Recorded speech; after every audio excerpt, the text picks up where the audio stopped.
ఏ తెలుగోడి గుండె తన రొమ్ము విరుచుకొని చూస్తుందో, ఏ పాదమైతే ఈ నేల పైన దైవాల రూపమై నడిచిందో, లోకాల నేరు ఆ నామమేగా అది నదిగో అతడి తారక రామం. భువనాల నుంచి గగనాల దాకా తన కీర్తి గణ్య కారణ జన్మ.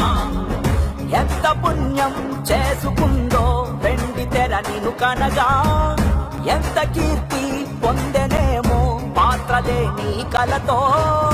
రఘుకుల రాముడు నీవే, గోకుల కృష్ణుడు నీవే, హరుడు శ్రీహరుడు అన్నీ నీవేగా.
పౌరుషమే వెలిపెట్టిన మీసం చౌదరి, సాహసమే తొడగొట్టిన ధైర్యం చౌదరి, గెలుపులకే గమ్యాన్నే చూపే సారథి, ప్రేమలనే 10 మందికి పంచే వారధి, చరితై నిలిచే జగమే మురిసే కథలే మనవే.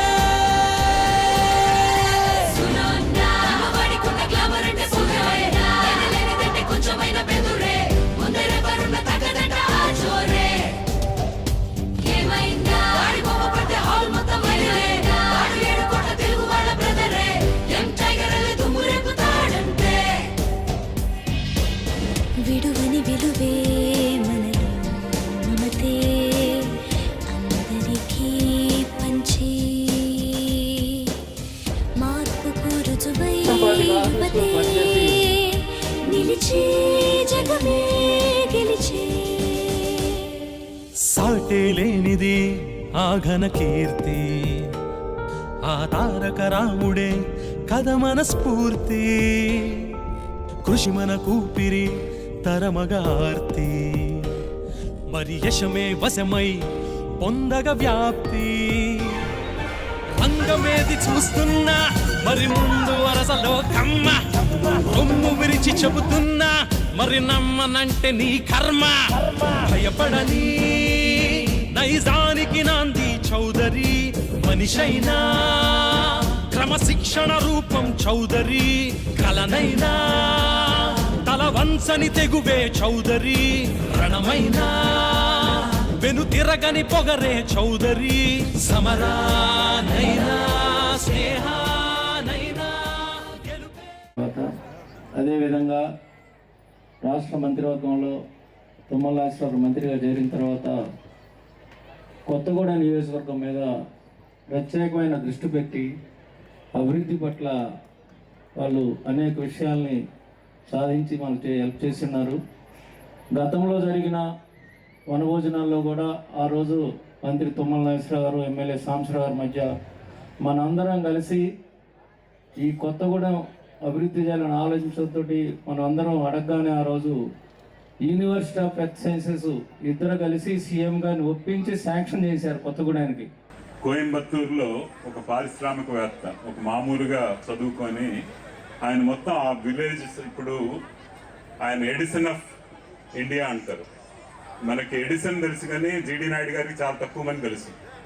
ఎందుకంటే ఎడిసన్ కరెంటుని ప్రొడ్యూస్ చేసి అక్కడ బోల్డంతా ఒక సంపదని సృష్టించగలిగాడు అమెరికాలో. అలాగే జీడి నాయుడు గారు మనకి ఎక్కడికి వెళ్ళినా కూడా ఆయన కమ్మ కులస్తుడని చెప్పుకోవడానికి ఎంతో గర్వపడాలి. కమ్మ సమితి ఆధ్వర్యంలో మంచి వనభోజన కార్యక్రమాలు ఏర్పాటు చేసుకున్నందుకు మీ అందరినీ కూడా మా ఏఐటి సీనియర్ తరఫున అభినందిస్తూ, మనకి ఏ సమావేశం కమ్మవారు జరుపుకున్నా మనం ముందు తెలుసుకోవాల్సింది మన జాతి మన యొక్క కులాన్ని జాతీయ అంతర్జాతీయంగా కీర్తిపడి తీసుకెళ్ళినటువంటి నందమూరి తారక రామారావు గారిని మనం తలుచుకోక తప్పదు. మనం ఒక కులంలో పుడతాం కాబట్టి ఆ కులం అంటే అభిమానం ఉంటాం తప్పు కాదు. సహజంగానే ప్రతి మనిషికి తను ఒక కులంలో పుట్టిన తర్వాత, ఒక మతంలో పుట్టిన తర్వాత అభిమానం ఉంటేనే తప్పు కాదు. అభిమానం ఉంటే తల్లిదండ్రులను అభిమానించుకోలేని వాడు, అన్నదమ్ములను అభిమానించుకోలేని వాడు పక్కవాడికి ఏదో సాయం చేస్తాడంటే అది నమ్మడానికి వీల్లేదు.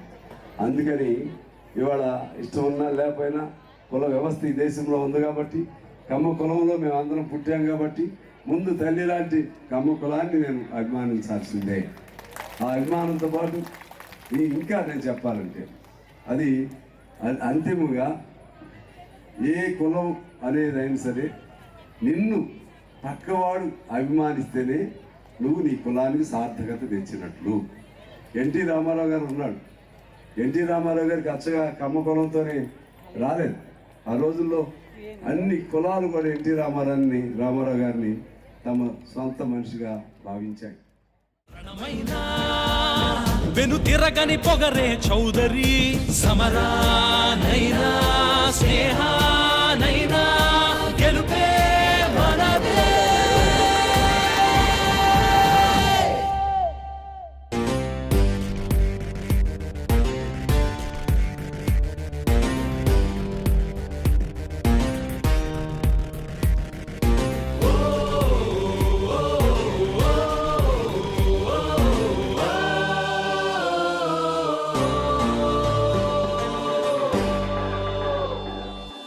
ఎదురే లేనిది కదమన ఖ్యాతి, ఆ ఢిల్లీ మెడలను వంచిన శక్తి, చీకటినంతము చేసిన జ్యోతి, మరి వెలుగుల తెలుగని చాటిన జాతి.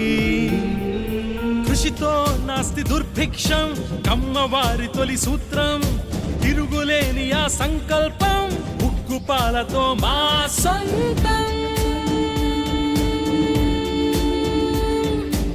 ఆర్తులకే ఆకలినే తీర్చెను చౌదరి, మద్యాన్నే అరికట్టిన ధీరుడు చౌదరి, మహిళలకే సమహక్కులనిచ్చెను చౌదరి, అలనాటి సైన్యాలకు నేతలు చౌదరి. యుగమేదైనా